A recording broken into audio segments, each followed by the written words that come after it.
Okay, so let's just start off. Yeah. Well, good to hear all the speakers from the earlier presentations and the amazing discussion around how we're moving into the metaverse. Again, just to do a bit of brief introduction, my name is Oliver Tien, helping out with APARA and more importantly, driving the AIBotics event over the last 3-4 years. We're certainly seeing a lot of traction in promoting AI and robotics in leveraging technology to support and augment human capability and potential. All right, over to you, Datin.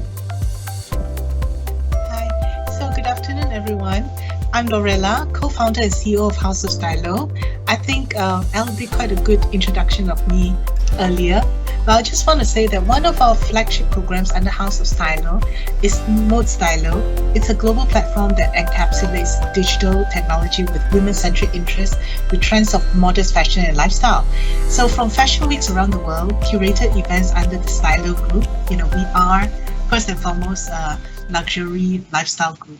So special interest content from around the world. We have exclusive content with partnerships with emerging thought leaders around the world. So METAW was designed to lead conversations and integrate digital and reality to match consumer demands that come with the digital change. Right?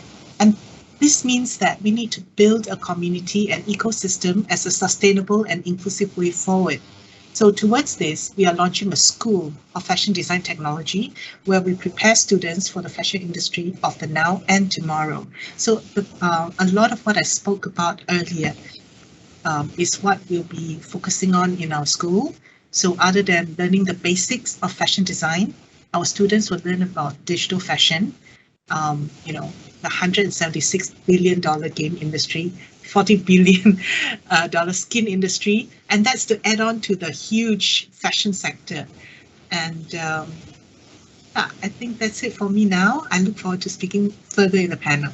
Thank you. Thank you, Lorella. And now could we hear from Edmund? Yeah, okay. So nice to have the opportunity to share with you guys. So I'm Edmund from Strange Universe Technology. We have always been involved in augmented reality and virtual reality production, including 3D animation, simulation. So in the space that we're in now, we embrace Metaverse as one of the leading platforms for our future growth.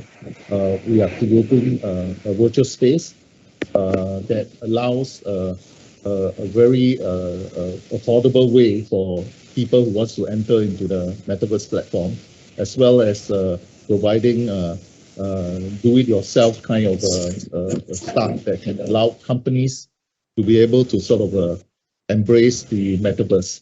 Our beta version will be out in June, and we hope that we can have more people to collaborate with us. Thank you, Edmund.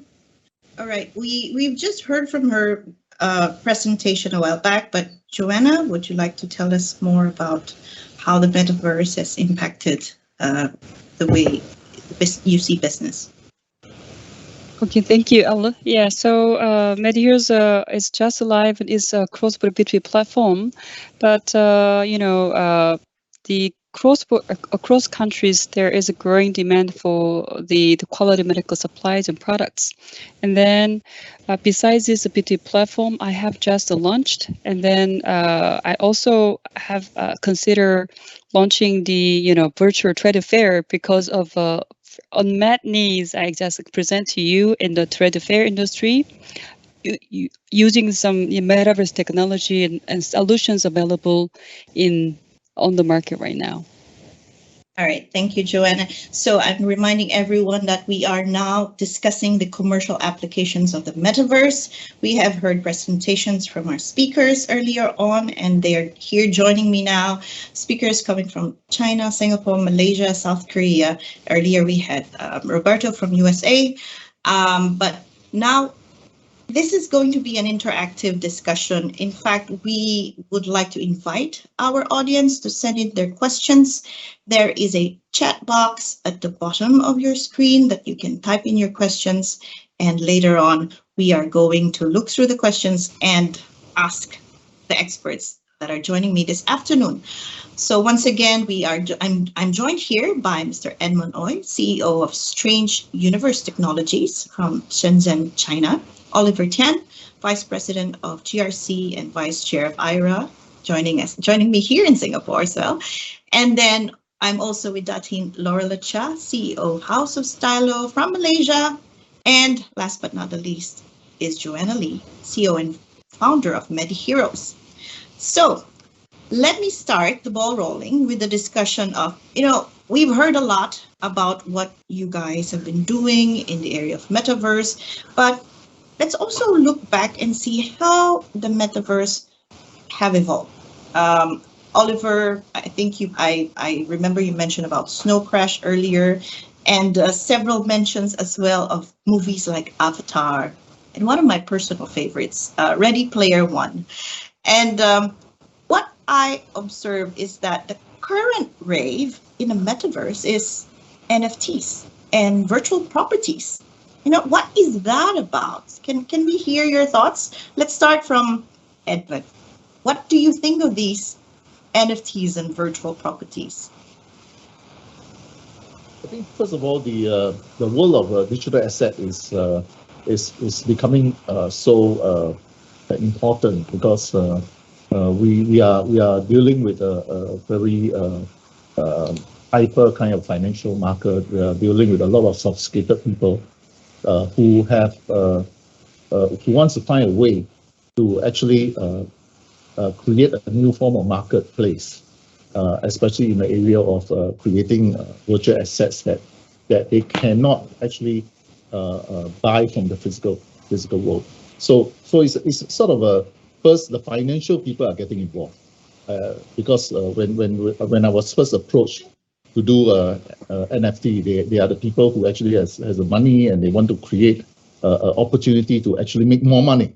So it's the people who has the Bitcoin people, the people who has actually developed a lot of blockchain. But the blockchain environment created a lot of new way to digitize currency. So in that sense, there is a lot of money out there. But the ungoverned ungoverned money must find a way to be used. And sometimes, apart from, one of the interesting news that I has that they use a Bitcoin to buy a plane, So it's like, what is virtual currency? So virtual currency has created opportunity for opportunists. And one of the big opportunities are people who wants to create real estate out of the ghost world, out of the physical world that they cannot access. And the ghost world is the virtual world, is the simulated world. The world gives them the second life, the second world that allows them to now invest and trade. And it's all about trading. I think it's a lot to do with money exchange. So having a digital asset to change hands, property is always the best asset that you can have a continuity. You can have a perpetual ownership of the asset. Here in China, people cannot own an asset perpetually. They can only rent the land for 70 years or 60 years or 30 years. But in the virtual world, you can actually have a perpetuity of that land because of the fact that it's a blockchain ownership. So that makes the value of the land very interesting. Okay, that is very interesting. How about Oliver? What do you think of the stock of virtual properties? Singapore, I'm guessing, would have a slightly different take, or is it similar to what's happening in China? Yes, first of all, I believe the digital asset is not going to be country bound, right? It's going to be cross-border, which means that it's going to be very difficult to govern, as what Edmund has advised. And it will bring people together to allow cross-border transactions at a very easy stage. The question is, how does each country with a different set of fiscal policy manage this set of activities? And honestly, when you buy a digital asset and when you go into a alternate universe and you say, I want to own a plot of land, or you want to buy a certain property, there is no judicial regulation on who is going to run it for you. No government can put a stake on it, right? So it may not be very different. But what I would say is that in the process of acquiring digital assets, in the process of trying to figure out the whole economic model of how it's going to work, right? There must be some level of knowledge, and the knowledge is probably not going to be finite. And this is going to be very interesting discussion, because in today's world, we can say that there is a knowledge level which we all expect to acquire. And as we acquire that knowledge, right, we have attained a certain level of certification.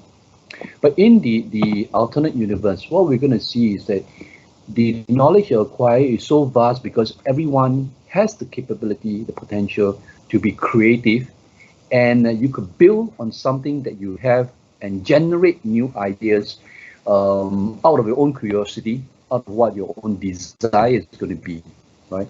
So that you could really design, integrate different assets together to allow the consumer eventually to have that experience that they will never have before. And all rules are going to be broken because the knowledge you acquire here is not going to be leveled, but I see it as exponential. It will grow tremendously, and that's going to make a huge difference in terms of how the virtual world is going to play out eventually. So rules will be broken. This is really a new world. That's why we need to prepare for it, right? Although I did hear that in Singapore, like the Singapore Land Authority is looking into this, but it's up to us to find out what's going to happen next. So let's stay tuned for that. Now, thank you for your thoughts, gentlemen. I'd like to pose this next question to our lady panelists. So for Lorella and Joanne, what do you think are the potential of the technologies that we just mentioned earlier? During your presentation, we've heard about NFTs, we've heard about Metaverse, VR. How do you see the possible disruptions brought about by these technologies to our current world? Who would like to go first? I'll go first. Okay. So I want to share with you what one of the teams that I work with recently did. So they are in the intellectual property commercialization space, right? And we recently did a launch. I'm co-chair for the project, and we recently did a launch in the island of Penang. So Penang is a highly industrialized state in Malaysia. And given that the launch was actually in Penang, we wanted to make it a Penang agenda. So what they did, as usual, when you have an event, we would gift the guest of honor a gift, right? A souvenir. So what they did to demonstrate how NFT can actually benefit an entire community is that they gifted a painting to the chief minister. So the gift was actually the physical copy of the painting and the tokenized digital painting, the NFT, and the intellectual property relating to the NFT, right? So the painter is from Penang, who came out of retirement to paint the painting, and it was sponsored by way of the Penang Art Gallery, which was run by the Penang Art Society, and the coding of the NFT was done by a Penang programmer, attached to an e-wallet that originated from Penang, and proceeds of all sales from the NFT was donated to the Penang Care Society for the welfare of the people of Penang.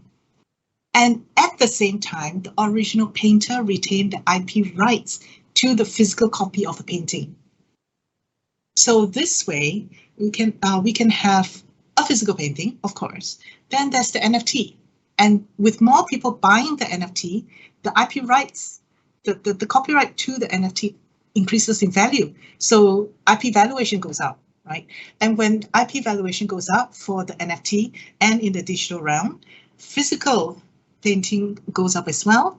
And so everyone from the chief minister, the state of Penang, to the painter, to the art gallery, to the art society, to the programmer, to the e-wallet, to Penang Care and the people of Penang, everyone benefits. So this is one possible disruption. In the past, the painter would paint one painting and hope that someone would buy it. And even if someone did, it's a one-off. So this way, this is one potential that technology really can benefit an entire community for as long as you want it to. Thank you. That was actually a very good example. So do you have any examples that you'd also like to share? Any thoughts, Joanna? Yes, actually, I have posted during the, during the one of speakers' presentation that already the metaverse technology already, I live in the, the technology. For example, my son is already using Roblox. And my daughter and son, they are teenagers, so they live with it every day. So my son, he is using Roblox, and he already purchased Roblox stock. Roblox is stock in the US. My daughter, she is a big fan of Geppetto, and I think Geppetto is about 300 million users as global subscribers. And my daughter, she is asking for money, not just for her shoes anymore. She asked for money just to buy the shoes for her avatar and Geppetto. So that's what's happening right now. And I during my presentation, I mentioned a little bit about the attendees are not really happy with the virtual trade show. 90% of, unfortunately, they don't want to attend the trade shows. And in order for the metaverse to be disruptive enough in the B2B industry, I think training, education, and adoption of technology is a prerequisite for the successful adoption and the success in the metaverse world. And when I also talk to the trade for organizers, they are not really aware of what kind of technology and what kind of metaverse solutions are out there, so that they can really provide the great solutions to engage attendees and visitors for the show. So this is something I wouldn't say this is disruption, but this is something that we need to consider in order to make a metaverse really disruptive in the B2B and the trade show industry. Right. Thank you for that example. So your daughter is actually one of the, I think, potential followers of Lorella's preaching on fashion in the metaverse. Yes, I would introduce it to her. Yes. Yes. Okay, so I think this is a very good segue into what I wanted to ask Oliver. And so Oliver, your presentation earlier was about education, and Joanne here shared about how her children are now using gaming, but also learning new things, right? So the line is blurring. Is it gaming? Is it entertainment? Is it education? And in the real world, there's a difference between learning and teaching, right? But how does the metaverse help resolve this conundrum? Could you share with us what you think about this? Well, first of all, I'm not sure if the metaverse will resolve the issue. I think what the metaverse is going to do is going to open up new doors. It's going to create different ways of looking at how you can teach and how you can learn. I like Lorella's suggestion, or the example she gave when she went to Penang. Life in the metaverse is no longer going to be sequential, right? You have one unit, you can only sell it at one time, right? In the metaverse, you have one unit, you can multiply many times. So back to my earlier comment about exponential knowledge, you're going to see that in the metaverse, many things are going to multiply in different ways, and you're going to be able to do a lot more. Whether it's in the event space, whether it's in the fashion space, you're going to find that there is a need to satisfy the individual personal needs, right? So the metaverse allows you to actually create your own design in terms of fashion. The metaverse allows you to actually figure out what you want to learn, right? And go down the path of realizing your potential. So back into the space of learning, this is very important because we need to help our next generation appreciate the power, the extent of what metaverse can bring to them. Hence, when I talk about this idea of exponential knowledge they acquire, it is very important for us to understand that the current model of training is very much manufacturing driven, right? At the end of one side, you pipe in all the raw materials. So these are the preschoolers who have very little knowledge. And at the end of the learning journey, you grade them A, B, C, D, and say you have passed and this is your certificate. But they go through a very similar learning journey. Now, we all know that every one of us learn very differently. Some of us have got the cut for arts and design. Some of us are good in engineering and so on and so forth. So the Metaverse is going to allow the student to explore their potential in a different way, right? And teachers need to do that too. It cannot be strict curriculum that you want to deal with. It should encourage and support the child in the learning journey where you can learn what you want to learn and to be able to ensure that the learning journey is properly qualified to the end, and the outcome, right, is a very knowledgeable product. Hence, what we're definitely seeing is that the benefits of the Metaverse is going to open up huge opportunities, right, of creativity to satisfy curiosity and personal needs. And in that sense, the exponential value it brings is going to be not just huge, really, really enormous in supporting the learning process. Back to you. Thanks, Oliver. So I wanted to take off from what you mentioned that people learn differently. We all learn differently, and I wanted to ask a question to Lorella about this. This talk about self-expression. But before that, can I go back to your previous example, because the Penang example just showed us that aside from an economic benefit for individuals, this can also help society, because I remember you mentioned that so somebody owns the physical painting, and then proceeds also went into the was it a community in Penang? Could you tell us more about what you think about this? Well, you see, in the past, a painter would paint a painting and he would sell it. These days, you sell the painting in two parts. One is the physical copy of the painting. The other one is the IP rights to the painting, the copyright. So just because you bought the painting doesn't mean you have the rights to reproduce it as posters or T-shirts or anyhow you like, right? So the purchase of the physical painting is just that one piece. So there are now two parts of things. So when you look at it with NFT and all that, the gift was the physical painting, whereas the painter retained the rights, the copyrights to the physical painting. But the gift also encompassed the NFT of the painting, as well as the IP rights to the NFT.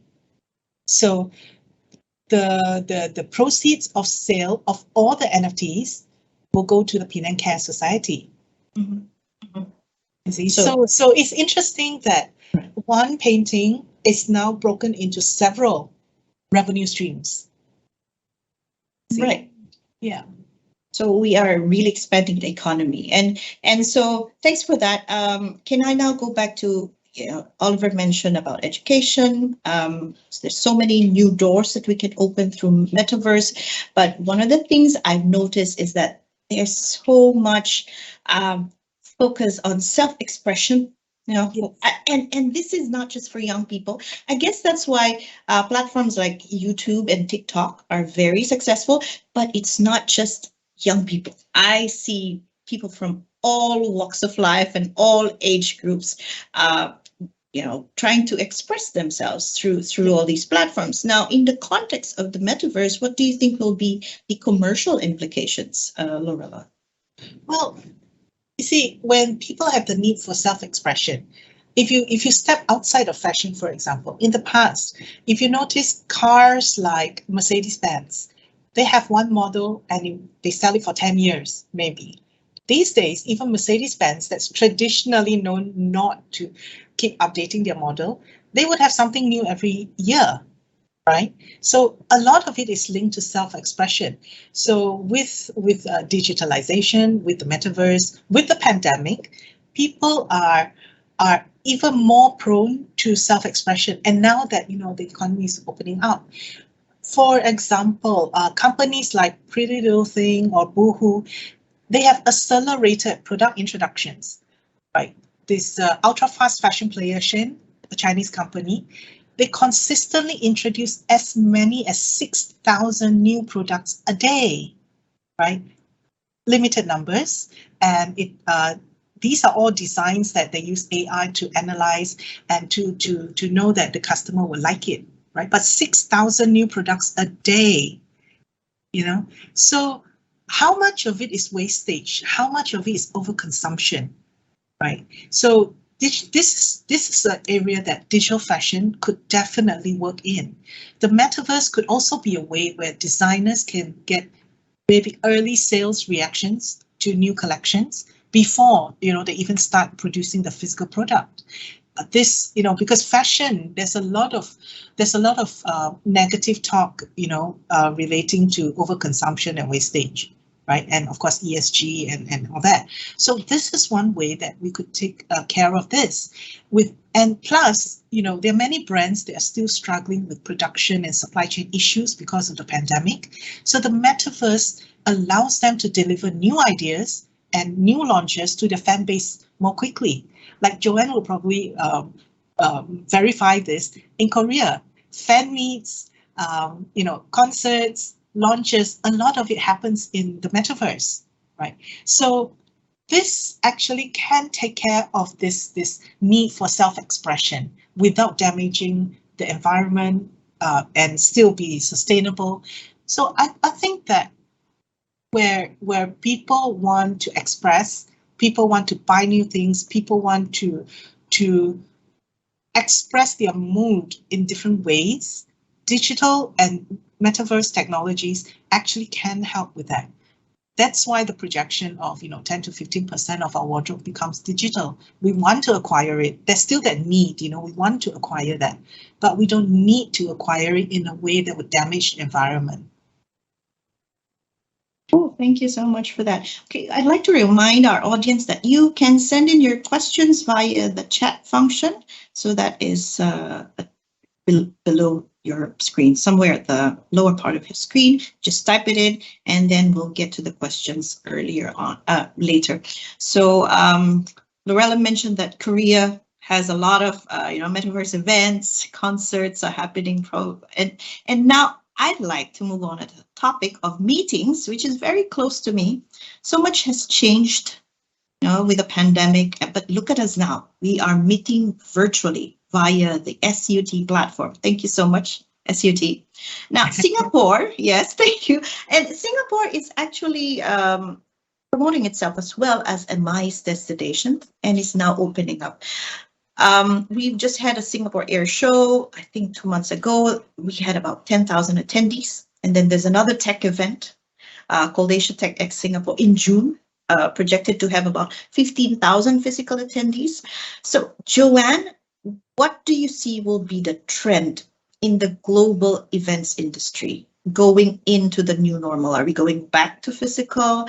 Will it be similar to what we're doing now? What kind of transformations do you see, and what kind of disruptors are in the vision, in your vision as an industry player? As Oliver mentioned a little bit, that the metaverse can never replace reality, and people are still eager to meet with each other. And I also personally prefer to meet, face to face. But it became kind of norm. A lot of event organizers, they do offer hybrid format of events, meeting online and offline at the same time. I think, but when the pandemic ends, I think we all are really ready to, fly and to meet with each other, attend the offline meetings. And then, so we do also we do offer the online and offline, conferences and meetings, but majority of people, respondents, they say that they would rather attend. They ask me, do you organize events offline? Then I will attend. If it's online, they are less likely. Okay, so the trend is it is quite becomes a norm again. Then online offline hybrid format is now the widely accepted kind of a format of events offered by the event organizers. But from today's point of view, I think next few years to come, I think offline events will kind of burst. I mean, going back to the normal, and then afterwards, I think offline events, the virtual event can still kind of sub the needs or demands for the offline events, because still there is a budget and expense issues for attendees, because they cannot really fly to each and every country to meet with people in person. So this is how I see the trend will go in the event and the meeting industry. Thank you, Joanne. I now would like to look at the questions that you have sent in, our audiences, and I'm still inviting you to send in your questions. So I have a question here from Mika, and this is for Dati. What do you think separates very successful brands from less successful brands in their metaverse attempts? The examples of the brands you mentioned previously, all seem to have solid brand fan base or stunning products to engage their fans. However, now so many brands are tapping into the metaverse. So yeah, it would be great to hear about a rather unsuccessful case learning. Yeah. What have you learned in all the things that you've been watching in the industry? Well, okay, it is true. All the examples I gave, they have solid fan base, they have stunning products, and what they very politely did not say is they all had huge budgets, right? So that is the idea that like all things tech and all things marketing, you need a huge budget to forge ahead. Well, it is true that you do need certain level of budget. It is true you do need certain level of hardware and actual tech skills, right? But the metaverse is so new. It's an entire new world. What Oliver was talking about just now, how you learn it and everything. So I think I can't give any unsuccessful case studies offhand. What I like probably to share is perhaps some of the brands have started, but it hasn't fully taken off. I wouldn't label them as unsuccessful at the moment. It's just not yet arrived, right? But the metaverse is so new, and that is the beauty about it. We're all learning about it, right? So one thing that consistently across all the sectors that I'm involved in, what I hear is that the pandemic disrupted everything, and the only way forward is for creativity and innovation and value adding to come forward, right? And in the metaverse, this is a space where people with creativity really can shine. Coming back to the example of the intellectual property, right? So I'm involved with a whole group of people from IPCC, so the intellectual property commercialization space, right? So again, people also say, these guys are a lot in the tech space. So they say that, if I don't have a huge budget, does that mean I can't do this? But startups, SMEs, these are consistently the type of businesses that do well because we're IP rich. We've got new ideas, right? So I think instead of looking at whether it's successful or not successful, and again, successful is a very subjective thing. It also depends on which time and space you're at. Sometimes you're just a little bit ahead of time, right? And it will normalize by itself. So focus on your creativity, focus on innovating, focus on identifying what the consumer or your clientele is looking for and engage them where they are instead of using your own gauge. I guess that's the best thing I can say. I'd like to add on to what Loretta just mentioned. Particularly in the fashion space, I believe there is a great chance Metaverse can redefine some of the rules.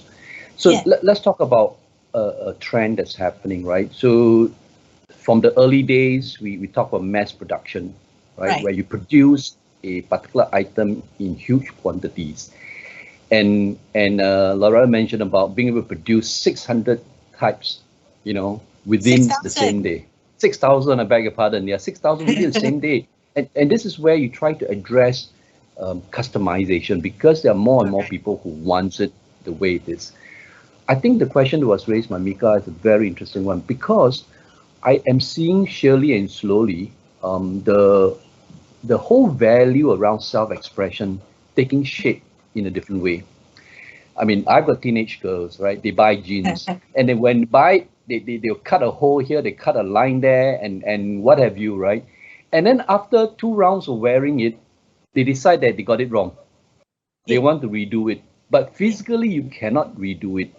But imagine if the brands today allow you to buy a pair of jeans and a token in the digital space. You can change that jeans any way, anyhow you want it, right?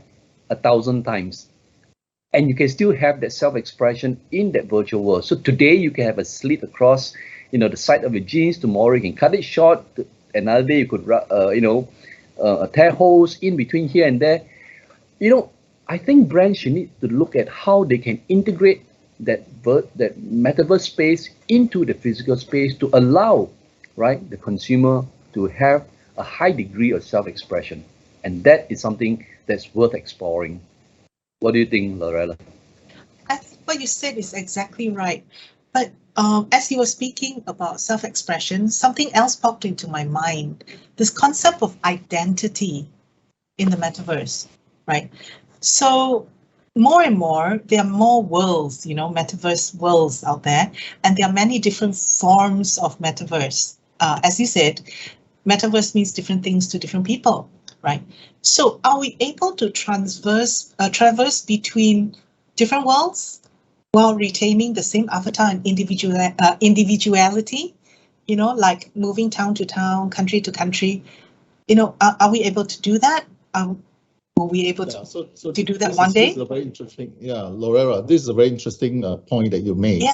And similar to what Oliver is saying, I think what we are doing in Strange Universe is to create a very unique identity avatar that allows you to actually develop facial expressions and to develop to engineer your own design, your own look, your own body, your own feel. It gives you a lot more ability to control the texture, the skin color, the shape of your face. So when you start to personalize yourself virtually, and also with a whole lot of motion captured, like for example a dance movement, a violin player, a certain way of walking, and all these personalized rigs that we create in the avatars are all available for you to actually do something that probably in your real life you don't do, or you can't do, or you take a long while to get yourself into that kind of ability, doing some hip hop dance, and it creates a lot more fun for you.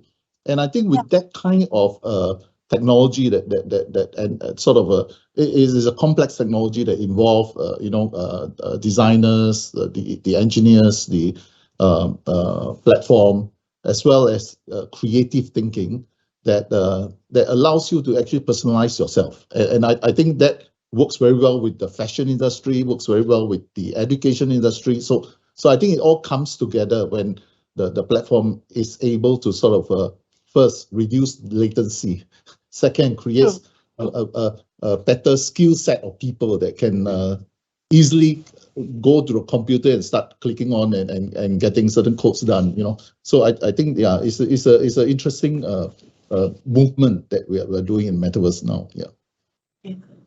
Okay, wonderful. Thank you so much, everyone. And now we have so many more questions in mind. I think we need to do a part 2 of this, but I'd like to thank everyone on the panel for joining me. Thanks, Joanne, Edmund, Lorella, and Oliver.